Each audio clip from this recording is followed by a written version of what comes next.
I was kind of excited when I heard about Konosuba TRPG being officially published in English, but that excitement was kind of short-lived when I realized it was a watered-down version of another game that I had already played. Ergo my lackluster coverage of it. I wanted to love it since I love Konosuba, but my love of depth in games was greater than what Konosuba TRPG could offer, which led to me being very surprised by Goblin Slayer TRPG. It was mechanically novel, as well as something of a throwback to character funnel old-school games. Lots of randomization, and low-level character creation being mostly picking from this or that from a list. But the way all the pieces fit together really fascinated me, even though I can't shake the feeling this is a derivative of another game I've got somewhere in my archives that I haven't been able to read yet. No matter. It's novel enough that I found myself smitten by it, and even though it's based on a somewhat controversial show and novel, I'm going to spend some time giving it the coverage it deserves. And if I later find out that this is based on another, more robust game, well, that will be a wonderful day for me now, won't it? For now, though, let's talk about Goblin Slayer TRPG.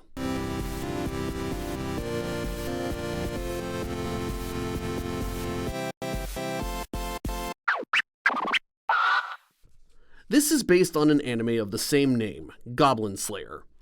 I'm aware of the controversy surrounding it and how intense the first episode is. That's not what I'm here to talk about, though, and there's no shortage of people willing to talk one way or the other about its controversies. If you're somehow unaware, just know that it's a fantasy show where goblins are horrific creatures that are not to be trifled with, and it is about the adventures of the titular Goblin Slayer, whose only real personality trait is he really hates goblins. And perhaps for good reason. And he's also really good at killing them. The book weighs in at over 600 pages, but it's not a slobber knock like other books that length. This book is physically half the size of most other RPG books you'll find in the United States, but it doesn't use a smaller font size to compensate. So it's really closer to being a normal 300-page book. And it's very well organized. You've got all the standard features, an index and a table of contents, as well as shading along the edges to show you where to open up to reach a certain section. And to top it all off, the game starts with basic rules and drills down to more specific the further along each chapter or section you go. And every time there's important rules or decisions to be made, the game doesn't shy away from saying, hey, here's a good idea given what we've just said. So what this might lack for in originality, it makes up in layout and setting. For this video, I'm just going to cover character creation. The specifics of dice rolls and combat I'll go over in another video. Character creation in Goblin Slayer is a little bit wacky. It follows a lot of somewhat disjointed steps. Though on the flip side, it's very well documented, so if all else fails, just read through the book, do as it says, and everything will be made clear in time. The process starts on page 74, but just in case you're one of the sorts who has trouble reading long passages, I'll be covering it orally here. First, you start by picking your character's race. This is used to determine your character's primary and secondary ability scores. It'll also give your character a few starting skills as well, called innate skills. There's 4 primary scores: strength, psyche, technique, and intelligence, and there are 3 secondary scores: focus, endurance, and reflex. All rolls in this game are made using what are called basic scores, a combination of a primary and secondary score, such as strength and reflex or intelligence and endurance. You can either use your race's default rating for them or roll for a random set, with the die roll for each of the 7 stats being determined by your race as well. Next, you roll for your character's history, which determines a few starting levels and skills for you. These tables are Origin, Past, and Encounter. With the GM's permission, you are allowed to choose which result you want from these tables. After this, you get 1 extra point you can add to one of your primary scores, so you can either round out a weakness you have or lean further into a strength. Next, you determine a few other statistics. You roll 2d6 3 times and record those numbers. These 3 numbers are then assigned to your life force, movement, and spell uses. Once again, with the GM's permission, you also have the option of using the numbers 5, 7, and 9 after you roll, just in case you get trash results. Life force is a measure of how much damage you can take before dying, while movement is useful for closing ranks with enemies that attack at range and is once again modified by your race. Spell uses is a little bit different though. Depending on what value it is, you get more or less spells. If your rating for that is 2 to 6, you don't get any spells. No magic for you. 7 to 9, you get 1 spell use per day. 10 or 11, you get 2 spell uses, and at 12, you get 3 per day. Up to this point, it's mostly been a matter of rolling dice and consulting charts, but this is where you get to start making some major choices regarding your character. Make a note that you have 3,000 experience points, 10 advancement points, and that your adventurer level is 1. An important thing to note, you keep track of both how much experience points you have available, as well as how many you have earned altogether. This is important, since your cumulative experience, that is, the total amount of experience you have acquired, is used to determine your adventurer level. Further, experience can be spent to gain levels in different classes as well as to acquire more advancement points, meaning your adventurer level is not directly connected to any of your class levels. Your class levels are important since they determine what bonuses you get to add to various roles. For example, if using a weapon that is considered appropriate for a given class, you can add your level in that class to your 2-hit and power rating for that weapon, such as being a level 2 fighter giving you a +2 when using one-handed swords. This matter gets a little tricky with armor, however.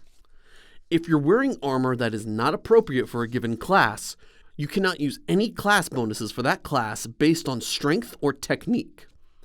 Meaning, if you have levels in Monk, you cannot use your class bonus on strength or technique checks of any kind if you're wearing heavy armor. With those limitations out of the way to actually acquire class is by spending those experience points.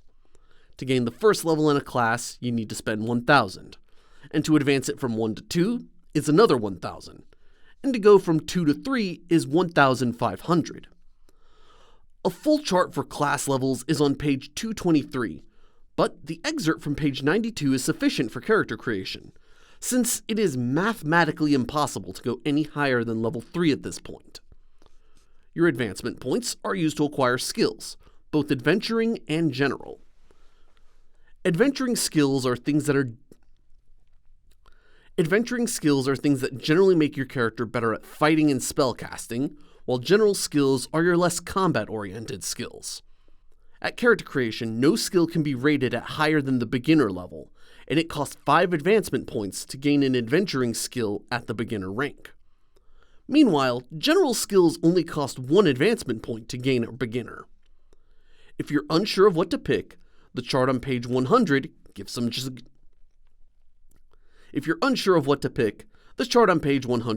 suggestions. And you gain 1 spell for each level in the spellcasting class that you have. From that class's spell list, of course. No using your sorcerer class to learn miracles, the spells of priests. And again, there are ample suggestions for what spells you should pick on page 101, just in case you're having a fit of indecision. Characters also start with 100 silver at the start, and can use this to buy equipment. And yet again, if you're uncertain or in a hurry, each class has 2 suggested lists, each with a different strategy in mind that you can easily get with your starting silver. After you've acquired your equipment, the last step is to decide your character's profile, all the fluffier bits that make up your character. Their name, how they look, what their life was like before becoming an adventurer, all that good stuff. There are some charts you can roll for on page 72 for this if you're stuck. And most importantly, for a fresh character, they start with 0 adventurers had, and at the adventurer rank, porcelain, as in the same dainty stuff that teacups are made of. Character creation is largely picking various things from various lists in Goblin Slayer, with some rules later in the book if you want to start at a higher level. But most importantly, Goblin Slayer has one thing in printed books that I absolutely love seeing: pre-made characters.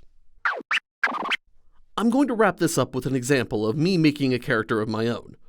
And because I will inevitably pick Lizard anytime there is such an option in a fantasy game, I will go with Lizard Man as my race for this character. This gives me the innate skills of Strength and Immunity from the Adventurer's skills list, and Dark Vision and Draconic Heritage from the General list. This means I get +1 to resist the effects of poison, I can see in dark environments up to 60 meters away, or about 180 feet if you need those in Cheeseburger Land units, and +1 to my armor and unarmed attack damage. No wonder they push so hard for lizards to be monks in this game. But let's see what random charts have in store for me before I get attached to this idea. I'm going to roll for my scores, since what fun would it be if I didn't let fate decide what my character was good at? Rolling for my strength, I got a 1 out of the D3. With the Lizard Man's +2, I have a 3 for that. Psyche was also 1 out of 1d3, giving me a 2 there per the Lizard Man chart. Things are not going for me well so far. My technique was 3, which is unmodified, and my intelligence was 1, also unmodified. So far, I have a weak and stupid lizard. Rolling for my secondaries, I have 3 in focus, modified by +1 for a total of 4, 2 in endurance, which is unmodified, and 3 in reflexes, also unmodified. So what I lack for in brawn or many sort of mental faculties, I make up for by being quick and stubborn. Now, rolling for the tables, I got 7 for Archer. This gives me a rank in the class Ranger, as well as the Adventurer skill Bows. Good, maybe we can lead more into my agile nature with this. For my past, I rolled an 8, which is Destitute, which means my character was poor, and probably starved much of his life, and thus learned what roadkill is safe to eat, and what you should probably allow to continue decomposing. It also gives the Survivalism General skill, which gets bonuses from the Ranger class and can be used to resist penalties for not eating. Very nice. We can starve out the enemy and snipe them from afar so far. And last, on Encounter, we rolled 9 for Senior, which in this case represents somebody slightly older. Like perhaps another bum like us that became an adventurer and said to our lizard man, "Hey, if you want to put your bow and bushwhacking skills to good use, come kill goblins with me." To which my lizard probably said, "Can't be worse than eating dandelion soup every day. I'm in." And after this, I can add 1 point to one of my primary scores. I'm going to go with Technique, since that's the only decent one that I have. In this case, it makes more sense to press an advantage than to try to round out 3 weaknesses. Next, I need to roll 2d6 3 times for my status. I got 8, 7, and 11, which is very much favorable to the standard array of 5, 7, 9, so I'll keep that. I'm putting my lowest, 7, into spells. This leaves the option open for me to learn that later if I so choose, but since spells per day is a difficult thing to improve in this game, that'll be something I worry about later. My 11 I'm putting into Life Force. Taking hits in this game can lead to a slow march to your doom, which I would like to stave off as long as possible. And speaking of marching, I'm left with a movement of 8, which is not particularly useful for a lizard. Their racial modifier for movement is ×2. I will definitely be leaning into being a ranger for this guy. Next, I pick out classes, additional skills, and equipment. I have 3,000 experience, which I need to keep track of separately from how much we have available, since our total experience determines our adventurer level. We also already have 1 class level in Ranger, so if we pick up level 2 for that, that'll cost us 1,000. And with 2,000 experience points left, we can either pick up another class and raise it to 2, or go wild and just pick up 2 classes at level 1. Or, if we don't mind having a little bit of XP left over, we can push Ranger up to level 3. Which level 3 in Ranger is what I'm going to go for, since having one thing you're really good at is often the best thing to do at character creation. So, my total experience is 3,000, and I have 500 left over after picking classes. As for equipment, I'm going to pick Ranger Set B, since I like the idea of having one really accurate shot. Though, I will make one minor adjustment.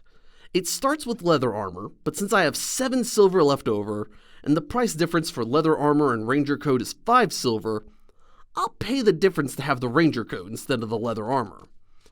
Their armor rating is the same, but having the ranger class makes this armor give me a +2 bonus to stealth, letting me lean more into the idea of being a lizard that skulks around. The check for stealth is based on technique and focus, with added ranger level if it's outdoors, and that +2 from the ranger coat. That's 4 + 4 + 3 + 2 for a total of 13. If I'm outdoors, enemies have no choice but to fight on my terms. And last, I'll use my 10 advancement points to acquire some adventurer skills at the beginner level. To lean a little bit more into being durable, I'll pick light armor and first aid, since I already have weapon bows. Which, the 2 armor I have from my ranger coat becomes 4, plus 1 from draconic heritage and another from armor light. Meaning any attack that does 4 damage or less is simply not getting through to me. And even first aid requires technique, which I have an amazing rating in, and I can bolster this further for this since it also calls for focus in the ranger class level. Simply put, any creature that hopes to go fight me has to first find me and take me down before I can get away, because once I go back into hiding, I can rest, recover, and patch up my wounds just fine. But I'll go over more of the specifics of how all that works in another video. I knew I loved this game once I went through character creation. It's laid out in ways I love to see in a tabletop role-playing game. Simple concepts first, with plenty of suggestions at the onset. If why you do certain things doesn't make sense initially, just trust in the book's guidance. It'll all make sense when it comes together. Because they go into much greater detail later on, and you can read all through that later if you absolutely must know. So, this is a great game if you're a fan of tabletop role-playing games. The flip side, though, is that there's very little in the way of illustrations, so this is not particularly a good piece of Goblin Slayer merchandise. The most it would be worth for is some of the setting lore, which you can consider canon. Kumo Kagyu wrote it themselves, and it's stuff that until this book was written wasn't covered in any of the novels or other media. That said, if you're a hardcore tabletop gamer who loves minutia, or a fan of Goblin Slayer that has to pick up absolutely everything related to the series, this is probably a good thing for you to pick up. But otherwise, you can pretty safely give it a pass. Thanks for watching. If you found this video helpful or interesting, give me a thumbs up like. And if you want to learn more about tabletop role-playing games from Japan, take a look at some of my other videos, or consider subscribing. With all that said, I am Aron Der Schädel, and I will see you all next time.